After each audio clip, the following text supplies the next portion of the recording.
This is English shorthand dictation number 250 and the dictation speed is 120 words per minute.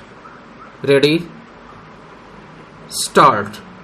Honorable Speaker Sir, the demands for grants under the control of the Ministry of Civil Aviation are being discussed here after privatizing Air India. I fully appreciate the articulation of the Honorable Minister, but the focal point to be discussed and responded was the privatization of Air India. It is quite unfortunate that nothing is mentioned about it. I have raised so many issues regarding the Air India employees. The employees who are entitled to be in service up to the age of 58 years have to retire as soon as Tata takes over. So, what is the fate of those retired employees of Air India? As far as the medical benefits are concerned, they are entitled to avail these benefits even after retirement. So, I would like to ask whether these medical benefits and all other welfare schemes will be applicable to the Air India employees. These are the pertinent questions which we have raised in the House. Unfortunately, nothing has been answered. So, I would request the Honorable Minister to respond to these questions also.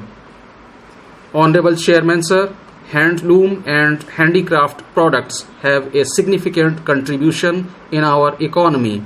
They are not only sold in the domestic market, but most of the products are also exported abroad.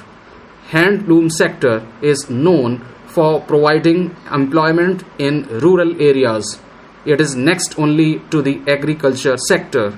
Most of the weavers belong to the other backward classes, scheduled castes, scheduled tribes, and minority communities. They were all worst hit during the pandemic period as they have not been getting any work since 2020. However, the demand for handloom products has been increased by 13% compared to the previous year. Thus, there is an urgent need for the support of the government to protect the weavers and the traditional economic enterprises. The government has launched various schemes for the benefit of handloom weavers, but the livelihood of the weavers is at stake during the pandemic period. Hence, the government should extend some monthly financial assistance to the families of the handloom weavers immediately. Sir, another issue which I want to bring to the notice of the House is that there is an acute shortage of containers for exports. Every day, news reports are coming out on how our ports are choking the supply of containers by poor planning. A lot of shipping companies are avoiding the Indian ports as they are facing inordinate delay in getting the containers offloaded due to mismanagement of our ports by this government. What is the result? Sir, the shipping companies have hiked their charges by a whopping 400% to 500%, and goods and products are piling up in our ports due to mismanagement of the situation by the ministry. All this is because of the poor planning on the part of this government while implementing a project like Sagarmala. Sir, already there is shortage of containers in the world market, but this government has done nothing to help our exporters. Today, we saw the Honorable Prime Minister boosting of India's exports crossing 40,000 crore US dollars, mainly due to increase in exports of petroleum products, engineering, jewelry, and chemicals.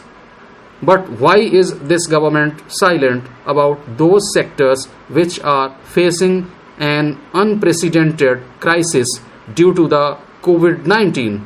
Has this government taken any measures to help the exporters at the time of container shortage. I want to remind the government that they are responsible to the ordinary people of the country who are dependent on these sectors. Sir, the waterways sector has the potential to develop as an eco-friendly and cost-effective alternative for cargo transportation within the country. I would like to say that it is being ignored by this government. In fact, we are surprised to see a cabinet minister speaking on a subject that is no longer his portfolio. But nonetheless, he said a lot of things on which I agree with him.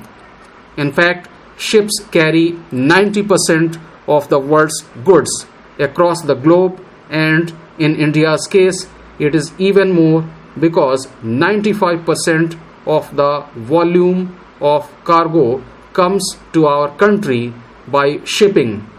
So, ports are important for us.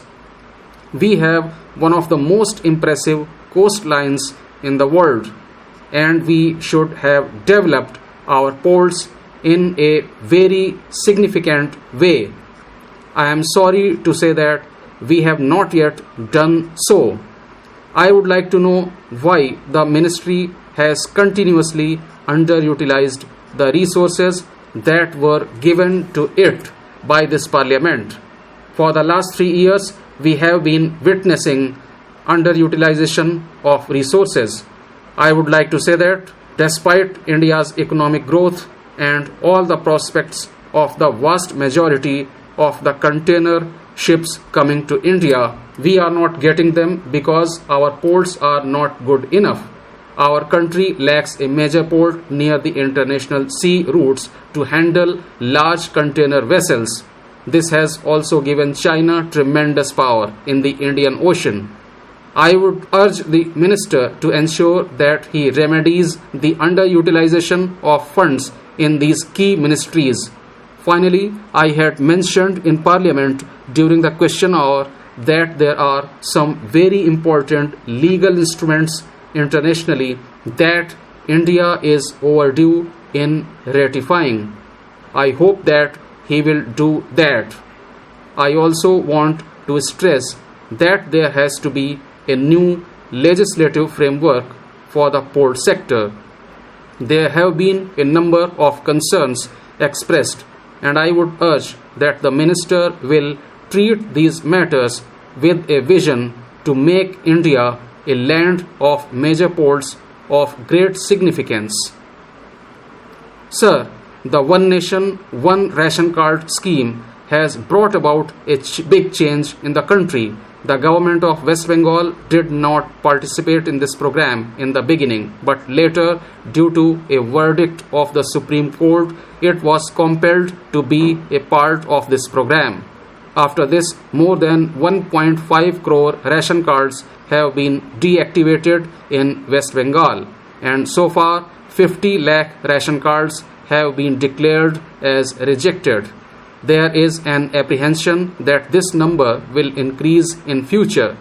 Honorable Chairman Sir, I wish to highlight the fact that the West Bengal government has admitted that approximately rupees 30,000 crore will be saved. This state government has been in power since the year 2011. All these years, the financial assistance amounting to crores of rupees has been transferred from the central government to West Bengal. Who were the fake ration card holders? Proper investigation must be conducted in this regard. It is not a paltry sum. There is a scam of more than rupees 30,000 crore. The ruling party in West Bengal is involved in this scam. This is the money of the taxpayers. This is the money of the common people of the country. This huge amount has been diverted to feed the fake ration card holders. I once again request the Honorable Minister to order an inquiry into it, and the culprits should be hunted down. Honorable Chairman Sir, I thank you for giving me this opportunity to take part in the discussion on the demand for grants under the control of the Ministry of Civil Aviation.